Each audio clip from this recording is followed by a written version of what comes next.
ভালো মন্দ খাওয়ার অধিকার সবার আছে, কিন্তু সবাই সবসময় কিনে খেতে পারে না। অনেকে মনে করতে পারেন এটা লোক দেখানো, এটা কোনো লোক দেখানো ভিডিও না, পুরো ভিডিওটা দেখলে বুঝতে পারবেন। আসসালামু আলাইকুম। আজকে 14ই ফেব্রুয়ারি, পবিত্র শবে বরাত।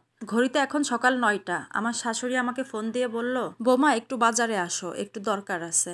আমিও চলে গেলাম। আমাকে প্রথমে বলল মাংসের দোকানে যেতে, আমিও সোজাসুজি মাংসের দোকানে চলে গেলাম। গিয়ে দেখলাম সে দাঁড়িয়ে আছে। তারপরে আমি যাওয়ার পরে বুঝতে পারলাম সে কেন আমাকে ফোন দিছে। একটা কথা না বললে পারলাম না, টাকা কিন্তু সবার আছে, মুচি মেথড সবার টাকার আছে, কিন্তু মন কয়জনের আছে বলেন তো? মন কিন্তু সবার থাকে না টাকা থাকলেও। এসব ভিডিও আসলে আমার করার ইচ্ছা ছিল না, তারপরে ছোট ছোট কিছু ক্লিপ নিছিলাম। তারপর বাসায় এসে ভাবলাম যে একটা ভিডিও করেই ফেলি। কিছু কথা আজকে আপনাদের সাথে শেয়ার করি। আমার বিয়ে হয়েছে প্রায় 18 বছর চলে। আমার শাশুড়ি আমার বিয়ের আগের থেকেই চাকরি করেন। এই মানুষটাকে আমি অনেক দিন থেকে দেখে আসতেছি। সে প্রত্যেক বছরে এই কাজটা করে, শুধু এই শবে বরাতে না, সে রোজার ঈদ, কুরবানির ঈদ, তার যতটুকু সামর্থ্য আছে সেই সামর্থ্যের ভিতরে সে এই কাজটা করে এবং আমার খুব ভালো লাগে। অনেকেই বলতে পারেন আমি শো আপ করতেছি, লোক দেখাচ্ছি। আচ্ছা বাবা, আপনারা যদি মনে করেন শো আপ করতেছি তাহলে আপনারাও করেন না। মানুষ তো মানুষকে দেখেই শেখে। আমি নয় আপনাদেরকে দেখাচ্ছি, আপনারাও দেখে শিখুন। আমিও তো আমার শাশুড়িকে দেখে শিখছি। কিছু কিছু জিনিস যদি শো আপ হয়, হোক না, শো আপ করাটাই তো ভালো। আমি যেরকম আমার শাশুড়িকে দেখে শিখে রাখতেছি, আপনারাও আমারটা দেখে শিখে রাখুন। আপনারাও আপনাদের আশেপাশে যারা আছে তাদেরকে এইভাবে দিতে পারেন, খাওয়াতে পারেন। সবার তো আর কেনার সামর্থ্য থাকে না, আর সবার টাকা থাকলেও সবাই কিনে দেয় না। যাই হোক, আমার কথা শুনে যদি কারো গায়ে জ্বালা ধরে তাতে আমার কিচ্ছু যায় আসে না। তারপরে আমাদের মাংস কিনা শেষ, আমরা চলে গেলাম মুদির দোকানে। মুদির দোকানে গিয়ে আমরা একটা লিস্ট ধরাই দিলাম। আমার শাশুড়ি অফিসের থেকে আসার সময় একটা লিস্ট করে আনছিল, যে যে বাজারগুলো নেবে সেই লিস্টটা দিয়ে আমরা চলে গেলাম। সে বললো যে রিক্সায় করে বাজার পাঠাই দিবে। আমার শাশুড়ি একজন কর্মজীবী মহিলা, সে ভীষণ দানশীল, তার মন খুব বড়।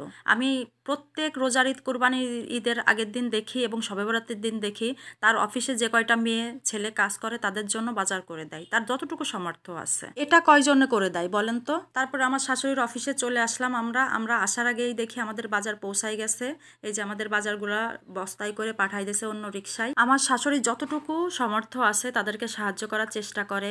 বোনাস বেতনের পাশাপাশিও তাদের প্রায় বাজার করে দেয় এবং রোজার ঈদ, কোরবানির ঈদ, শবে বরাত সবসময় তাদের বাজার দেওয়ার চেষ্টা করে। বাজারগুলো নিয়ে এসে এখন আমরা মিলাই দেখতেছি আমাদের বাজারগুলো ঠিক আছে কিনা। বর্তমানে আমার শাশুড়ির অফিসে 9 জন স্টাফ কাজ করে। আমরা 9 জনের জন্য 9টা প্যাকেট নিয়ে আসছি। প্যাকেটগুলো বস্তা থেকে বের করে মিলাই দেখতেছে যে ঠিক আছে কিনা। এই ধরনের কাজ করার মাঝেও একটা অন্যরকম শান্তি। আমার শাশুড়ি জানে যে এগুলো আমি ভালোবাসি, তাই সে আমাকে ফোন দিছে যে বোমা তুমি আসো। শবে বরাত উপলক্ষে আমাদের এবারের বাজার লিস্টে ছিল 2 কেজি আটা, হাফ কেজি সেমাই, 1 কেজি চিনি, হাফ কেজি সুজি, 1 কেজি করে গরুর মাংস। আজকের ভিডিওটা যদি ভালো লেগে থাকে অবশ্যই শেয়ার করে দেবেন, আর যাদের যাদের ভালো লাগবে না অবশ্যই ইগনোর করবেন। এইভাবে প্রত্যেকটা প্যাকেট খুলে আমরা দেখছিলাম বাজার ঠিক আছে কিনা। আর প্রত্যেকটার ভিতরে মাংস দিয়ে দেওয়া হচ্ছে। একটা মুরগি শুধু একজনের জন্য, সে হচ্ছে হিন্দু, তার জন্য একটা বড় সাইজের লেয়ার মুরগি, আর বাকি 8 জনের জন্য 8 কেজি গরুর মাংস। এইভাবেই আমরা 9টা প্যাকেট রেডি করে ফেললাম। আলহামদুলিল্লাহ, শবে বরাতের সকালটা অনেক ভালো গেছে। আপনি খেয়ে যতটুকু তৃপ্তি পাবেন, মানুষকে খাওয়ালে তার থেকে বেশি শান্তি পাবেন। একবার করেই দেখুন না। তারপরে প্যাকিং করা কমপ্লিট হয়ে যাওয়ার পরে আমার শাশুড়ি এক একজনকে এক একটা করে প্যাকেট দিয়ে দিল। ওরা যার যার মতো ওদের প্যাকেটগুলো গুছায় রাখতেছে।